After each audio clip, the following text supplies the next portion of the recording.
seguimos en el IMS World 2013 que se está celebrando en la ciudad de Barcelona sobre temas de IMS, y contamos con la visita de Manuel Vexler de Huawei, y que solía estar también, o que también está en el IMS Forum desde hace muchos años, y que él gestiona también ese foro a la vez que está en Huawei. Manuel, welcome to the Semana. Thank you very much. It's been a long very time. Nice to see you again. Likewise, like we were saying, 4 or 5 years since we last spoke. Yes, that's true. True. So tell us, you're in Huawei, but also you're still involved with the IMS Forum.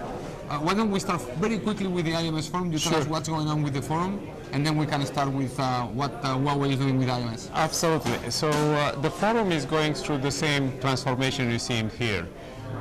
We started a few years back with interoperability.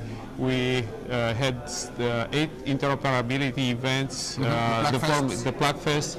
As you can see, there are still some plug tests going on. But now we're facing another challenge, and the challenge is how we bring value to the IMS, and the value comes from applications, from services. So the forum is going through a process of transformation as well, trying to learn how to, and again, interoperability becomes exponentially more difficult when you start to talk about these services and the applications and everything which is available, you know, all the way from RCS, WebRTC, to nitty-gritty applications running on app stores. So we're going through this process. We're trying to ask our members how we can migrate our activities into that direction. So it means the interoperability Plugfests are kind of over. The technology is mature enough that the firm doesn't need to actually sit down with vendors and say, okay, you guys need to do this or that for the IMS equipment to interoperate. You're absolutely right. So the platforms are mature enough. You just heard Telefonica talking about 10 years of IMS, so the maturity naturally happened. There is another process which also happened in the industry, which is consolidation. You have only so many large operators and so many large IMS vendors. So now what's happening is as they release new software and new elements to their platforms, they do the interoperability in their own labs. They don't need to do the big events as they happened before, as the market was growing. At this point, the market is much more stable, much more clearer, and the combinations and permutations you have in interoperability are much smaller. So just to summarize, basically the forum is going from being an organization by which you were doing interoperability tests to make sure the technology could go across any manufacturer and operator, and now you're going more on the business side, so to speak, of how operators can develop different applications and innovation. You're absolutely right. We go after the money. Before that, we went after the technology. Everybody does. Yes, exactly. It's a big secret. So we're trying to follow the money. Perfect. We'll try to do the same. Tell me about Huawei. Obviously, Huawei is one of the large. You mentioned there's been consolidation. There's fewer providers. IMS. Obviously, you have a solution. Tell us what you're doing with IMS, why Huawei would be a compelling option for any operator to go if they think on running an IMS network. There are really only so many vendors. The number, you can pick up a number between 2 and 4, I'll argue anything above 4, of operators which can offer, vendors which can offer a complete solution. And if you look at Huawei, Huawei has really all the elements of the solution, because Huawei is really the only vendor which has tablets and smartphones all the way to core elements of the IMS. The other vendors in the market, you know, the competitors' names are very well known. Yes. They actually stop investing in the terminals. Okay. For instance, Sony Ericsson was sold to Sony, as an example. So I think in the IMS ecosystem, you need to have an end-to-end solution, a true end-to-end solution, control over the environment of the tablets and so on, because the compelling value comes from this end-to-end.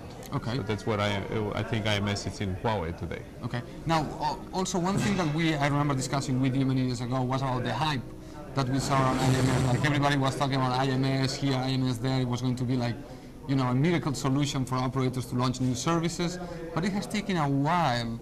I mean, we've seen converging operators that had fixed and mobile investing in IMS. That's true. But the mobile operators, it seems, you know, it didn't kind of take off as we expected 4 or 5 years ago. Absolutely. It has. Yeah. No. Okay. No. But Now we talk about OTTs, and suddenly everybody's interested in IMS and RCS. But there are a few things which happened in the last 5 years. Okay. So first thing, let's think backward a little bit about the mobile operators. They were still, 5 years ago, they were just ramping up their 3G technologies. What is IMS? It's an all-IP technology for broadband. Okay. If you don't have a lot of broadband, you don't have, exactly. It doesn't make any sense. It does, but it's not a compelling value. Okay. Now it becomes a compelling value. Now everybody wants to talk about LTE, VoLTE, you know, the RCS, the WebRTC. All these applications are actually relying on reliable and heavy broadband. So now IMS makes sense. Sure. It's simple. True. One of the things, and talking about going after the money, one of the things that we heard back in the days where IMS was hyped, but we didn't see much investment from mobile operators, was the fact that I need to find a reason to invest in IMS in terms of applications. I need for somebody to tell me, okay, if you do IMS, you will be able to launch X application and it will bring you so much revenue and you will get back your return on investment. Sure. Is join the first step towards that idea of, okay, tidying up IMS with a specific service that operators may be able to monetize? So let me give you an indirect answer before I give you a direct answer. And the indirect answer is actually, I think, the business case process and what they teach us in business schools do not apply to innovation in new technologies. Try to make a business case for Google 10 years ago. Yeah. You can't. You know, oh, there will be this big search and you'll make lots of money. Yeah, we'll not be able to make it even today. Exactly. So, I don't even know. I think there is a process which had been applied to a continuum of technologies which does not work in the case of a discontinuity. And IMS, it's an all-IP technology. There is a big discontinuity with what we had before and what we have now. So I think that this thinking and incremental thinking, it's actually not the right way to approach a new technologies and innovation.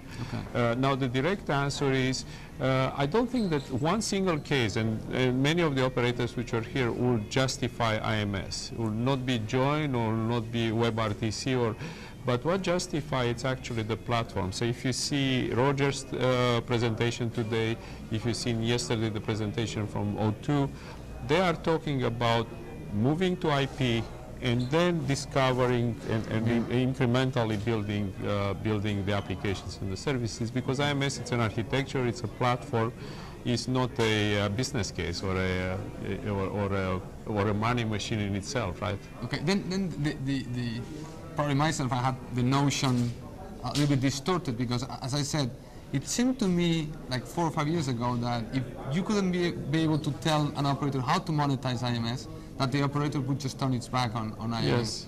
And what you're saying now is that it seems that operators are understanding that, okay, IMS is just a platform from when to begin to create innovation. Exactly. I don't need anybody to tell me you need to do this or that service. That I'll figure out on my own. Because each operator is different, right? Okay. So each operator... That sounds like a maturity cycle within the operators. Very much so. And I think this maturity cycle will happen again. For instance, right now the mobile operators talk a lot about migration to VoLTE. Yeah. I think actually we can think a little bit in a reverse way. And thinking in reverse, it's actually LTE, it's an all-IP environment. Voice now becomes only one of the applications. So instead of thinking on falling back on CS, you should think what you do is voice on IMS, not the other way around. So I think this thinking is also, changing the industry as the operators start to think a little bit more strategically on these technologies. All right, well, Manuel, thank you so much for visiting us. Very nice to see you again, and hope to see you soon again. Yeah, let's not wait 5 years. For sure, yes. Okay. Thank you.